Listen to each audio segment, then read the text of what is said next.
Hello students of standard seventh. हम लोग संस्कृत ज्योत्सना में पाठ 2 में वीरः अभिमन्यु का पाठ पढ़ने जा रहे हैं।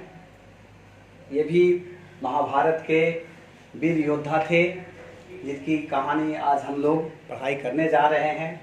ये पांडवों में अर्जुन के पुत्र थे और बहुत ही वीर और साहसी योद्धा थे।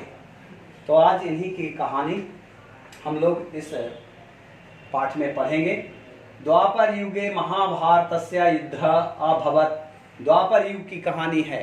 द्वापर युग में महाभारत की लड़ाई हुई थी, तो उसी समय की कहानी। द्वापर युग में महाभारत का युद्ध हुआ था।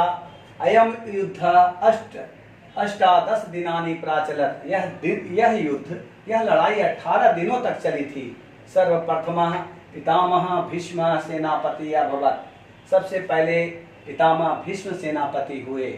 तेन 10 दिनानि यावत् युद्धम अकरोत्। उन्होंने 10 दिनों तक युद्ध किया। एकादशे दिवसे द्रोणाचार्य सेनापति अभवत्। 11वें दिन द्रोणाचार्य सेनापति हुए। सह 5 दिनानि यावत् सेनापति अभवत्। वे 5 दिनों तक सेनापति रहे। पंचदशे दिवसे समागते सह वीर गतिम प्राप्नोत्। 5वें दिन के समाप्त होने पर वे वीर गति को प्राप्त हो गए। तदंतरम कर्ण दिन द्वयापर्यंतम सेनापति अभवत्। उसके बाद कर्ण 2 दिनों तक सेनापति बने रहे। तस्य वीर गतिम प्राप्ते अर्ध दिनम। उनके भी वीर गति प्राप्त करने पर आधे दिन में मामा शल्य ने युद्ध किया। शेषा अर्ध दिवसे भीम दुर्योधनयो गदा युद्धम अभवत्। शेष जो आधा दिन रहा उसमें भीम और दुर्योधन का गदा युद्ध हुआ। अस्या युद्धस्य त्रयोदशे दिवसे। इस युद्ध के 13वें दिन यदा गुरु द्रोणाचार्य कौरव पक्षस्य सेनापति आसीत्। जब द्रोणाचार्य कौरव पक्ष के सेनापति थे, तदा दुर्योधन स्वविजयार्थम द्रोणाचार्यम अति प्रार्थनाम आकरोत्। तब दुर्योधन ने अपने विजय की प्राप्ति के लिए द्रोणाचार्य से बहुत प्रार्थना की। द्रोणाचार्य तम अकथयत्। द्रोणाचार्य ने उससे कहा यदि युद्धे अर्जुन कदाचित् सन्निहिता न भवेत् तदा विजय श्री नूनम तब एव भविष्यति। उन्होंने बताया यदि युद्ध में अर्जुन भाग नहीं ले तभी उसकी विजय संभव है। ऐसा इदम श्रुत्वा दुर्योधन स्वपक्षीय संसप्तक नाम का वीरम आहूय कथयत्। ऐसा सुनकर दुर्योधन अपने पक्ष के संसप्तक नामक वीर को बुलाकर बोला, त्वम अर्जुनम युद्धाय आहूय अन्यत्र दूरम नीत्वा गच्छः। उसने कहा कि तुम अर्जुन को युद्ध में बुलाकर अन्यत्र कहीं दूर लेकर चले जाओ। स तथैव करो। उसने वैसा ही किया। अयम समयः इति निश्चित्वा द्रोणाचार्य चक्रव्यूहं रचितवान्। यह समय निश्चित कर द्रोणाचार्य ने चक्रव्यूह की रचना की। यस्य भेदनम अर्जुनम विहाय अन्य कोऽपि न जानाति अस्म। जिसको भेदने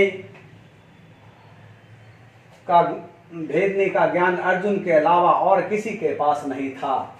चक्रव्यूहस्य रचनां ज्ञात्वा महाराजा युधिष्ठिरः अतीव व्याकुलो अभवत्।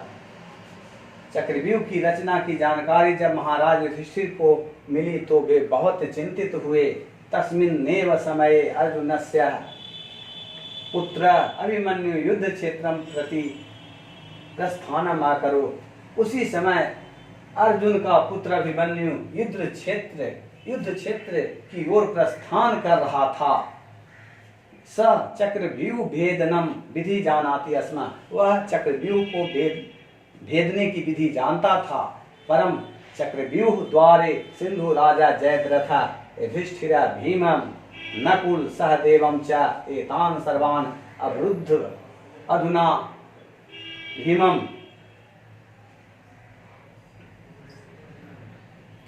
चक्रव्यूह के द्वार पर पर चक्रव्यूह द्वारे सिंधुराज जयद्रथ युधिष्ठिर भीम नकुल सहदेव च एतान सर्वान् अवरुद्ध अर्जुना अभिमन्यु एकाकी एव आसीत्। पर चक्रव्यूह के द्वार पर सिंधुराज जयद्रथ युधिष्ठिर भीम नकुल सहदेव ये सभी रोक लिए गए, केवल अभिमन्यु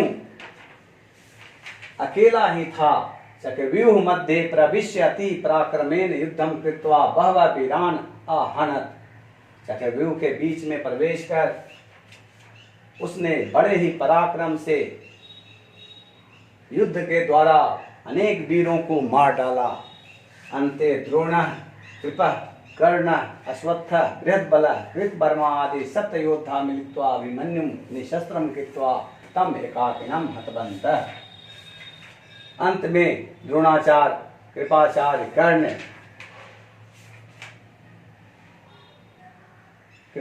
कर्ण, अश्वत्थामा, बृहद्बल, कृतवर्मा आदि 7 योद्धाओं ने मिलकर अभिमन्यु को निशस्त्र कर सब ने मिलकर उसकी हत्या कर दी। धिक्कार है ऐसे लोगों पर। अभिमन्यु वीर गतिम लब्ध्वा अमरा अभवत्। अभिमन्यु वीर गति प्राप्त कर भी अमर हुए। इस प्रकार इस पाठ का सारांश आप लोगों ने सुना, बहुत ही मार्मिक है।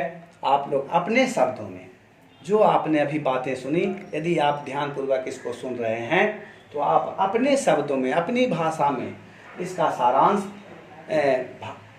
लिख करके व्हाट्सएप के माध्यम से भेजेंगे और शब्दार्थ भी आप लोगों को दिया जा रहा है। आप लोग अब इसका फेयर भी बनाने का काम शुरू करेंगे अपनी अपनी कॉपी में, और शब्दार्थ सुंदर अक्षरों में इसको लिखेंगे और साथ साथ इसको रिमाइंड करेंगे, याद करेंगे। और मैं नीचे योग्यता विस्तार भी इसमें समझा दे रहा हूँ।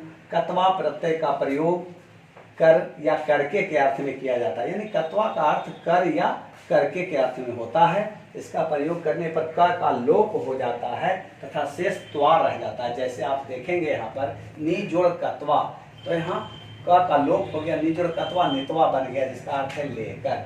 शुरू जोड़ कत्वा श्रुतवा बन गया जिसका अर्थ है सुनकर। इसी तरह से गम जोड़ कत्वा कत्वा बन जाता है जिसका अर्थ है जाकर।